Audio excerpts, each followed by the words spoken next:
Hello, I'm the Masked AMP. I've got a mask and I'm an AMP. Today I'm going to talk about Vanessa. She was a woman in her late 20s who lived on a social housing estate with her two sons aged 6 and 8. Vanessa had bipolar affective disorder. Over a 2-year period, I had had to assess her under the Mental Health Act on 8 separate occasions, invariably during a hypomanic episode. I thought I knew Vanessa well, and that was my mistake. Her default state was to be vivacious and amusing. When she was high, her vivaciousness increased exponentially. She could be deliberately and also unintentionally funny. I remember one evening assessing her in her home. She had taken a liking to the GP, a great liking. She started to flirt with him. Ignoring the psychiatrist and me, she concentrated all her powers on attempting to seduce him with her feminine wiles. She did this by the device of lighting a match, fixing her eyes on his, then pretending to blow the match out.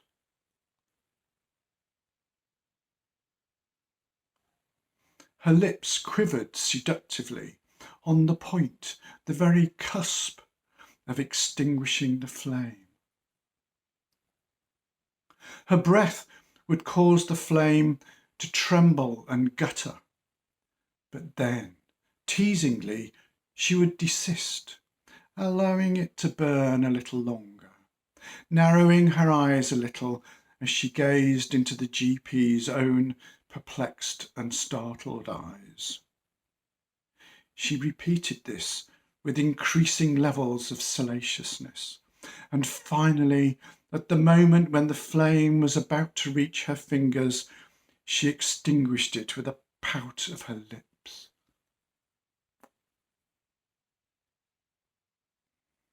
We were all entranced by this display, but it didn't stop us detaining her. It also didn't seem to interfere with my ability to work with her. Usually, when she recovered, she would recognise that if on occasion I had had to exert my authority under the Mental Health Act, it was done in the interests of herself and her sons, and she didn't hold it against me.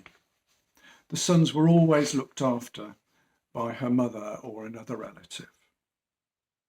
But over time, an edge of irritability and maliciousness crept into her character, especially when she was high. The last assessment I undertook in that 2-year period was also the most spectacular. We knew Vanessa was likely to become unwell again because she was refusing her medication. It was only a matter of time. One day, her community nurse reported that she was becoming high again and needed another formal assessment. I contacted the consultant psychiatrist and the GP, and in the meantime, we went out to see her to see if she might agree to a less restrictive option, such as taking medication or an informal admission. "Hi there, Vanessa," I said as she opened the door. "You can probably guess why I've been asked to come and see you." Her face was sour. "You'd better come in, I suppose," she said ungraciously. It was the middle of summer. Her two boys were at home. She sent them to play upstairs. The three of us sat in her kitchen. She made herself and the nurse a cup of coffee, but pointedly did not ask me. As I asked her questions about how she had been and whether or not she was taking her medication, she just stared at me with increasing animosity. Finally, she looked at the nurse and said to him, "Is he always this much of an arsehole? Shall I throw this coffee over him?"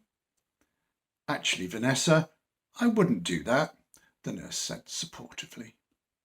She suddenly stood up and started to shout at me. I backed off. You always come in here smarming your way in.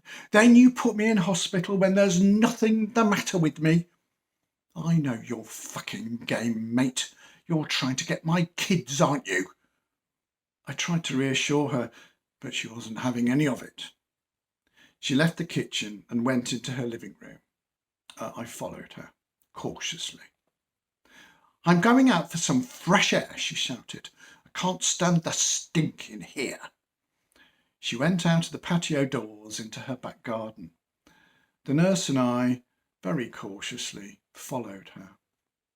She continued to shout to no one in particular, "This arsehole's here to steal my kids." The neighbours could certainly hear her. They knew her when she was well, and they knew her when she was unwell.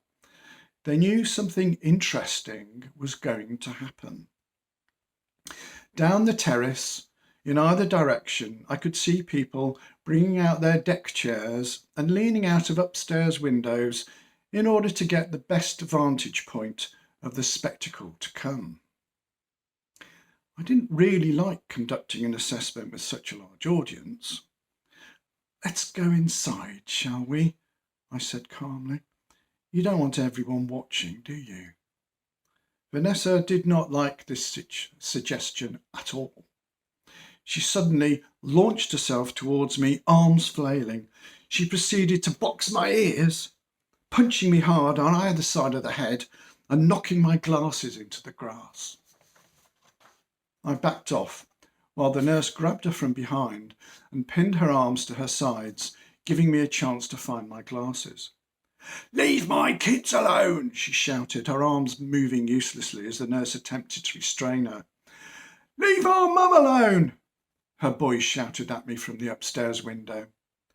Before I knew what was happening, they started firing down a rain of toy arrows, which, although the suckers were not actually painful, were certainly humiliating, especially as the observing neighbours were making appreciative comments. Vanessa broke free from the nurse and ran back through the house and out of the front door. I followed her, keeping a very safe distance, grateful to get away from the arrows. "Have you heard a joke?" she shouted at the top of her voice to the entire street. "It's a fucking funny joke. It goes like this." She started to walk down the street, shouting as she went. As she passed a car, she deftly snapped off its radio aerial. "What's the difference between a Rottweiler and a social worker?" she shouted. "You get your kids back from a Rottweiler? There, that's a funny fucking joke, isn't it?" She continued in this vein until she reached the end of the street and went off through the estate. A police car came round the corner and stopped. The lone police officer wound down his window as the nurse and I approached. "We've had a complaint," he said, "a report of shouting." I explained to him what was happening and suggesting that Vanessa be detained under Section 136 so that she could be taken to a place of safety to be assessed. "I think you'll need more than one officer to detain her," I said. "She's wild." I explained what had happened to me. He didn't seem impressed. "I've got a colleague in another car on the way," he said. "I'm sure we can handle her." As he was talking to us, we'd heard his colleague over the police radio. "I've located the suspect," we heard him say. "I'm about to apprehend her." Then we heard a lot of shouting and screaming. "Assistance requested. Ah!" we heard the other officer say. "You get your fucking kids back from a Rottweiler," we heard Vanessa shout in the background. The officer drove off at full speed to assist. I went to the police station. By the time I was ushered into the custody office, I knew Vanessa was there. I could hear her shouting at the top of her voice from one of the cells. She was saying something about social workers and Rottweilers. Well, thank you for listening.